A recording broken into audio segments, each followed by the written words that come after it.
Boa tarde, mais uma vez estamos aqui, né, para fazermos uma reflexão, matarmos a saudade, podermos conversar um pouco e diminuir o distanciamento, mesmo que não seja presencial. Tenho muita saudade de vocês e espero que no ano 2021, que já está se iniciando com boas novas, né, a chegada da vacina, meio capengando ainda, mas chegando, né? Nós possamos nos rever em breve, né? Muitas saudades mesmo, muita vontade de estar perto, muita vontade de abraçá-los, aconchegá-los e me sentir aconchegada. Hoje nós vamos falar um pouquinho de correção da conduta da criança, corrigir e ensinar, né? Primeira coisa que a gente tem que entender é que ensinar, antes de tudo, uma pessoa que quer ensinar, ela está aberta a aprender, né? Quem não está aberto a aprender, não consegue ensinar nada. Por quê? Porque se fecha nos seus conceitos, né? Acha que aquilo que está fazendo está correto, então não se abre para o aprendizado e não vai conseguir ensinar, vai só corrigir, né? A arte de educar consiste em começar ensinando primeiro a nós mesmos, né? Ensinando o quê? A sermos humildes, a baixarmos a bola do nosso ego, né? Por quê? Porque quando a gente vai aprender, a gente tem que perceber que alguma coisa a gente não sabe. E quem tem um ego muito exacerbado, quem tem dificuldade de aceitar erros, não tem essa condição de ensinar, né? Porque ela não se aceita enquanto um ser que erra, né? E para isso nós precisamos nos educar enquanto adultos. Nós estamos abertos para isso? Temos que estar. Por quê? Porque a melhor coisa da vida é educar, né? E a melhor coisa da vida é saber ser educado. Quantas coisas nós aprendemos com as crianças, quantas coisas nós aprendemos com os nossos adolescentes, e isso faz parte, é importante que aconteça, é importante que nos deixemos, né, levar pelo aprendizado dos outros. É um sinal que estamos querendo evoluir. Todo dia nós estamos aprendendo alguma coisa, não é mesmo? Então, pensando nisso, nós temos que criar, né, o hábito de corrigirmos e aprendermos a ser corrigidos. E quem que poderia nos ajudar da melhor forma para que a gente pudesse ensinar, né, e corrigir as nossas crianças? Jesus. Jesus, ele tinha 3 métodos muito importantes e que pode ser o nosso norte na hora da correção, tá? De nós mesmos e dos outros. O primeiro, ele nunca corrigia na frente dos outros, nunca. Jesus era incapaz de corrigir qualquer pessoa na frente dos outros. Até Judas, quando Jesus já sabia que Judas iria traí-lo, né? Ele não fez essa explanação na frente de todos, né? O que Jesus fez? Ele deu um pedaço de pão aos discípulos e disse: o que você tem a fazer, faça depressa. Ele não falou: vai lá, me denuncie, é você que vai me denunciar, é você que vai dizer onde eu estou. Não. Jesus não expunha as pessoas. Tem uma outra passagem de Jesus que deixa muito assim claro, né, que Jesus não corrigia na frente. Pedro, né? Pedro fazia uma série de coisas, né, que Jesus percebia que ele precisava da correção. Mas o que Jesus fazia naquele momento? Olhava bem nos olhos de Pedro, né? E Pedro ali já se acalmava, né? Pedro ali já percebia que alguma coisa está errada. Ah, Silvia, mas as crianças não são Pedro. São, e nós somos Jesus. As crianças olham para nós. Por quê? Porque as crianças sabem exatamente quando nós não estamos gostando de uma coisa, quando uma coisa não pode ser feita, elas olham para nós. É que nós, no intuito de corrigirmos, imediatamente nós falamos na frente de todo mundo. E isso acontece o que com a criança? Ela se sente humilhada, ela se deprime, ela não se sente mais à vontade. As tímidas, então, ficam extremamente envergonhadas e isso causa uma série de problemas, né? Se Jesus não fazia isso, nem com quem iria traí-lo, nem com o seu melhor amigo que era um cabeça dura, né? Por que nós temos que corrigir as crianças, os adolescentes, ou quem quer que seja, em público? Isso não leva a nada, isso só leva a uma tristeza por parte de quem está sendo corrigido, isso só faz com que o educando, né, se revolte, né, ou se sinta extremamente humilhado e não se abra mais, né, para nenhum aprendizado. Porque tem pais que quando começam a falar, as crianças já falam assim, pai, para, vai começar, é histórico, é histérico. Por quê? Né?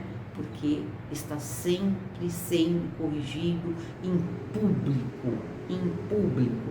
Isso não se faz, né? Jesus elogiava em público e corrigia em particular. Esse é o segredo, né?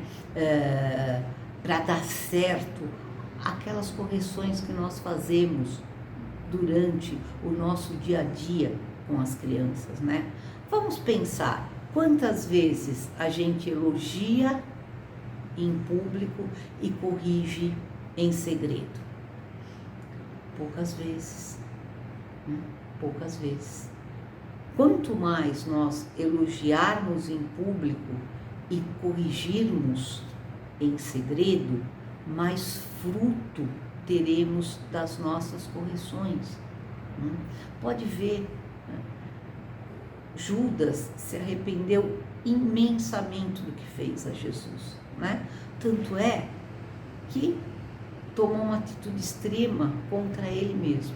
Será que ele teria tido a mesma atitude se ele tivesse sido agredido por Jesus, né? Que Jesus não tivesse simplesmente pego o pão e dado na mão dele e dito, o que tiver que fazer, fazes logo, né? Não demande tempo, vá, faça. Claro que não, né? Ele nunca iria se arrepender, ele iria reforçar o erro dele com uma atitude de Jesus. Falei mesmo, viu como ele me tratou, né? Disse na frente de todo mundo, sem ter provas que era eu, né? E foi lá e me humilhou na frente de todo mundo. Jesus calou, né? Silenciou e nunca julgou. Judas foi seu próprio juiz, um juiz extremamente rígido por uma atitude extremamente horrível que ele teve, não é verdade? Pensemos assim, vamos refletir, né?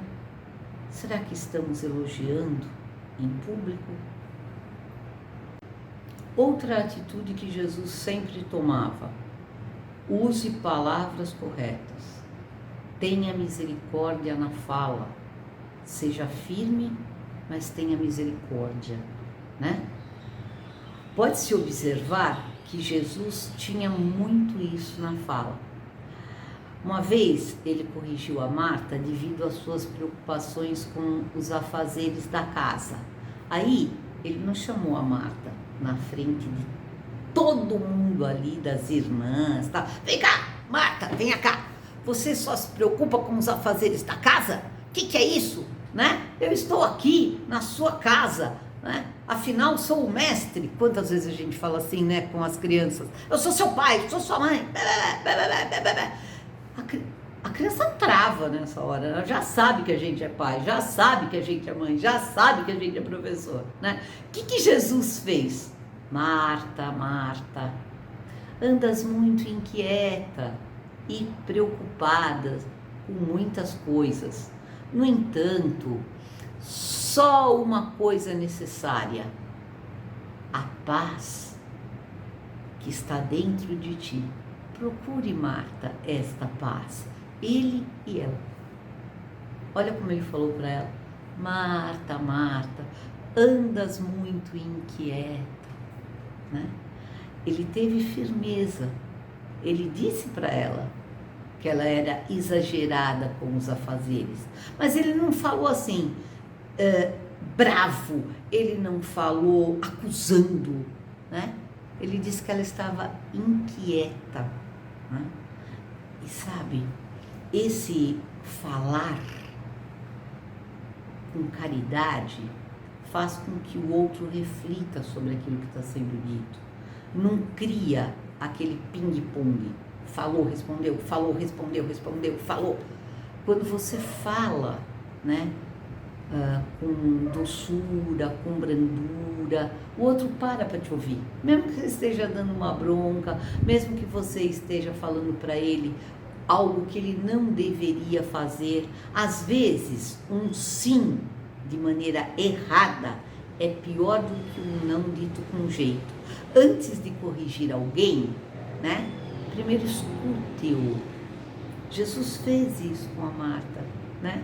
A Marta, depois disso, se abriu com Jesus, né? Mas por quê? Porque Jesus foi doce, ele foi meigo, ele não acusou a Marta. Quando a gente se sente acusado, quando recriminam as nossas atitudes, a primeira reação que temos é de nos defendermos. É chato isso, entendeu? Eu ouço às vezes, né?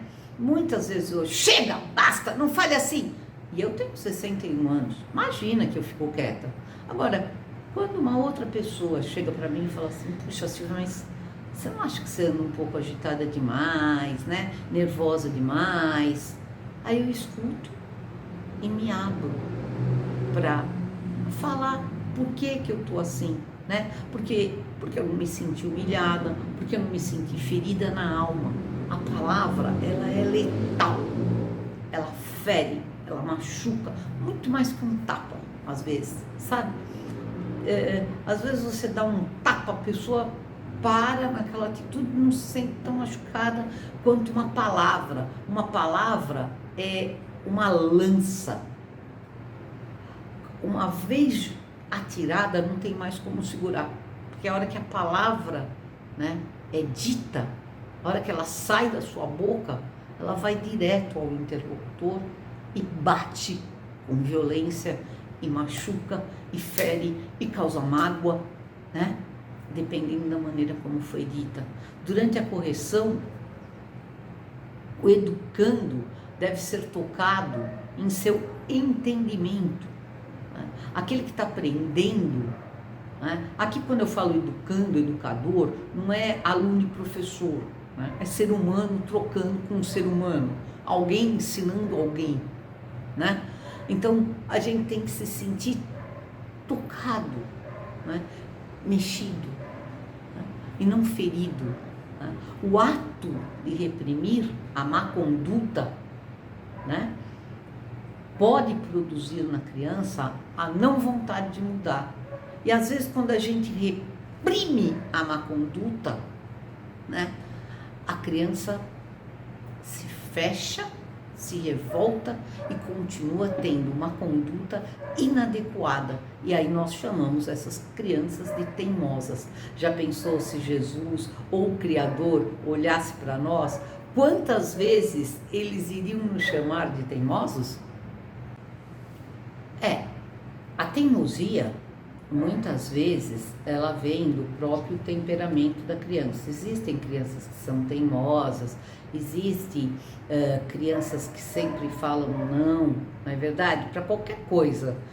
Outro dia até dei risada com uma menininha lá no meu consultório, porque a mãe falou assim para ela: nossa, nós estamos entrando em férias, agora nós vamos viajar, vamos para um hotel fazenda. Ela fez não.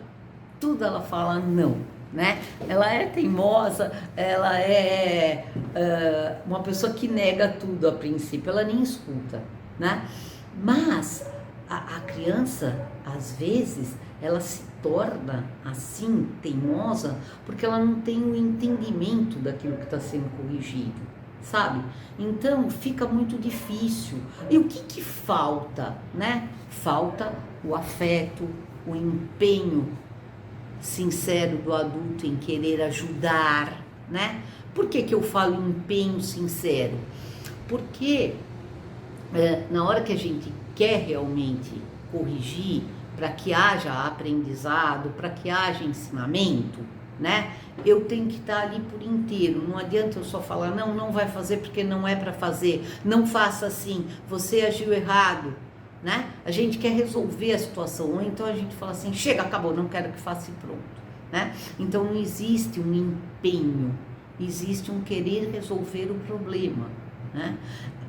Toda essa correção, ela tem que ser feita realmente num clima de muita paciência, para que não crie essa resistência e essa criança se torne teimosa, fique negando tudo.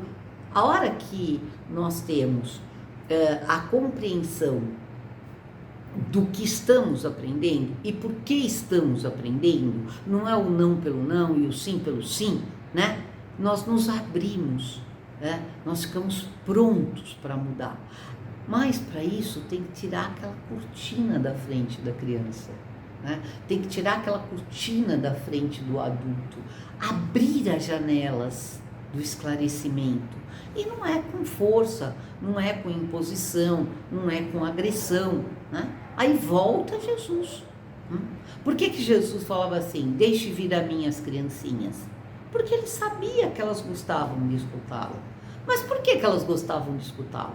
Porque ele falava tudo que ele tinha que falar, ele explicava tudo que ele tinha que explicar, mas com paciência, com tempo, né? Outra coisa que Jesus fazia, que é importante nesses ensinamentos, né? A hora certa. Não adianta, quando estamos no meio de uma crise, alguém querer fazer com que nós entendamos que estamos errados ou que estamos agindo de forma errada, certo? E ficar ali fazendo o sermão do monte para que a pessoa mude de conduta, né? Espera a hora certa, acalma primeiro, né? Calma a criança, se acalma, né? Traga aquela criança para o normal, né? Para a serenidade, né? Deixa primeiro se acalmar, deixa, ajude-o, aconchegue-o, né? E depois senta, né? E volta, né? A história, volta, não é voltar depois de 10 dias, né?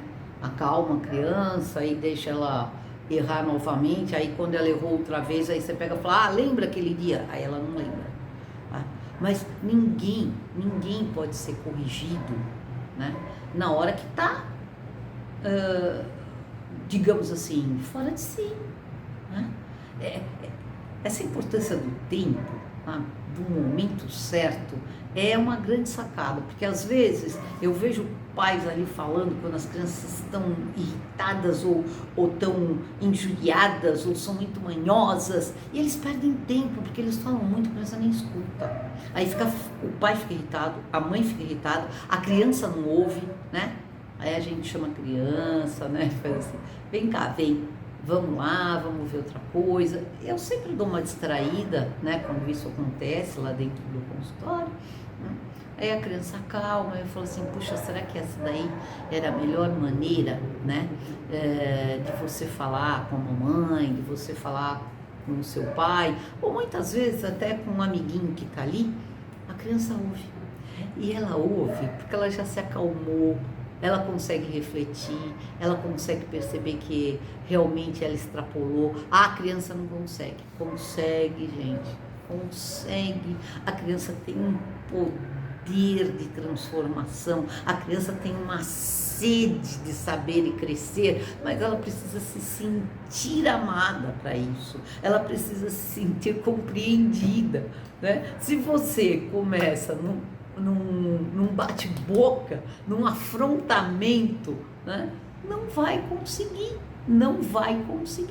né? Então Jesus esperava o melhor momento, nunca deixou de corrigir, nunca, mas esperava o melhor momento.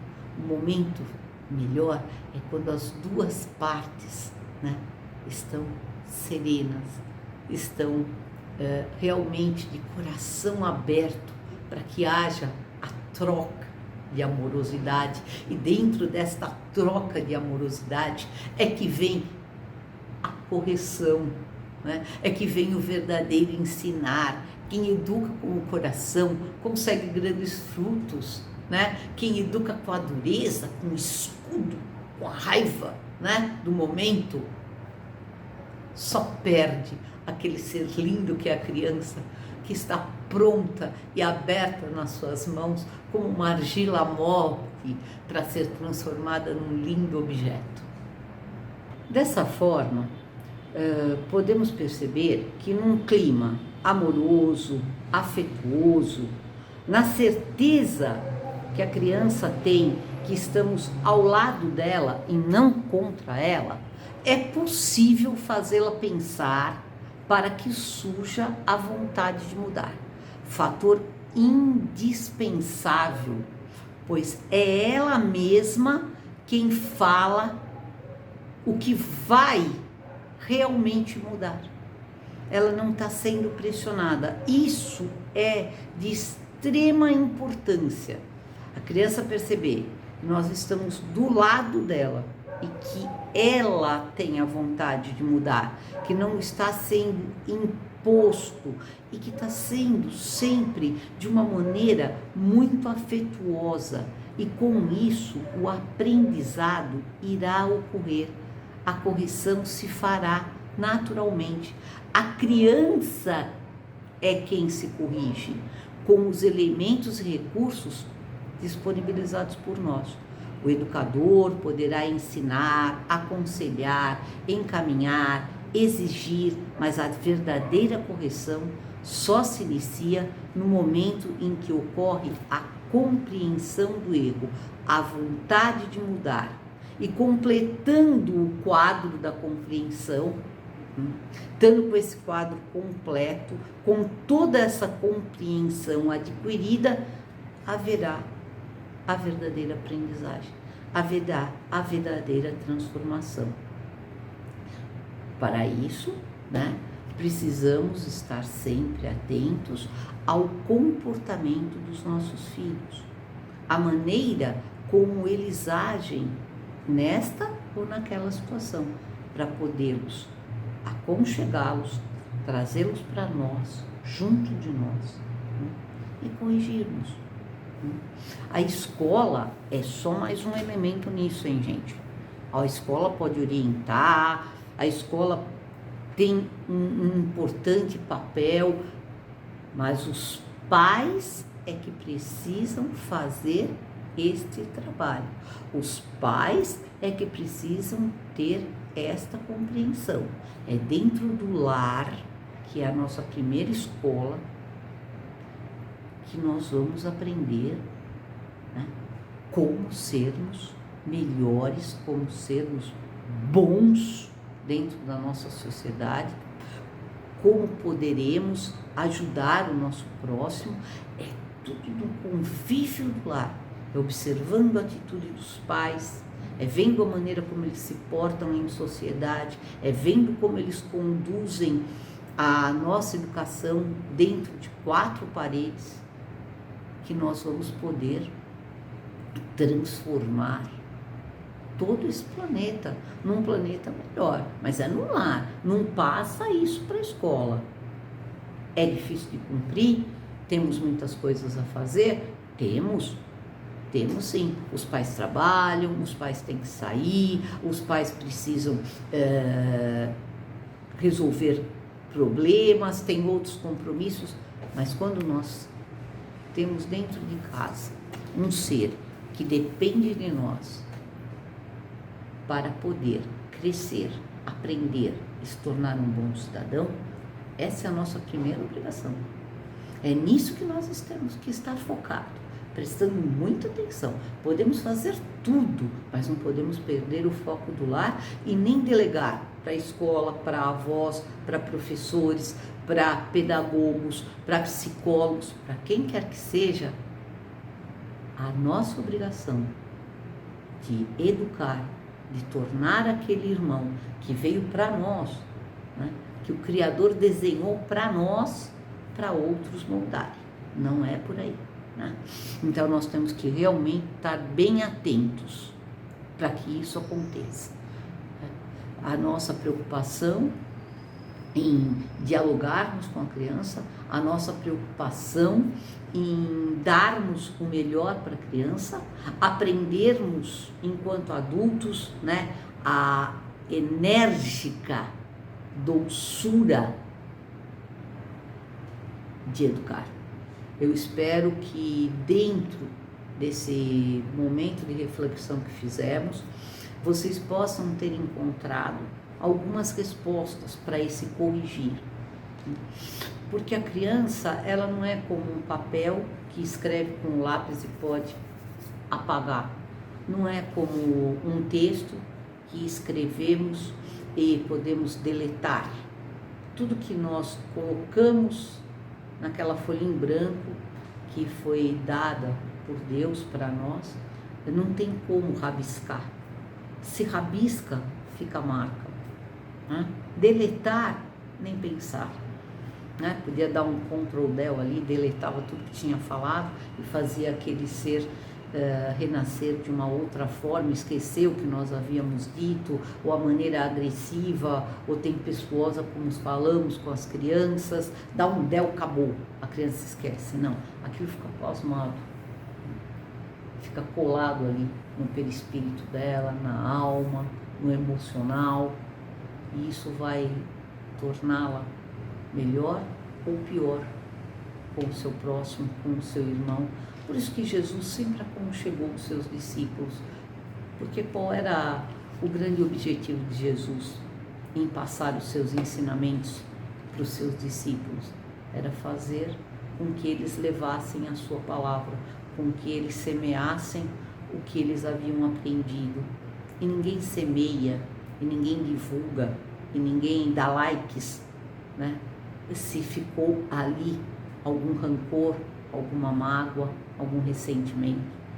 Os discípulos de Jesus saíram pregando porque foram amorosamente educados, foram extremamente respeitados enquanto seres humanos, foram respeitados na sua essência, no seu modo de ser, e nem por isso deixaram de demonstrar para nós que através desse ensinamento doce que tiveram, fizeram uma melhor reforma íntima, que já possam ter passado pelo planeta todos esses apóstolos que passaram pela mão de Jesus.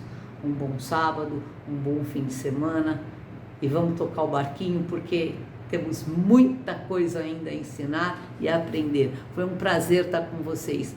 Um beijo no coração.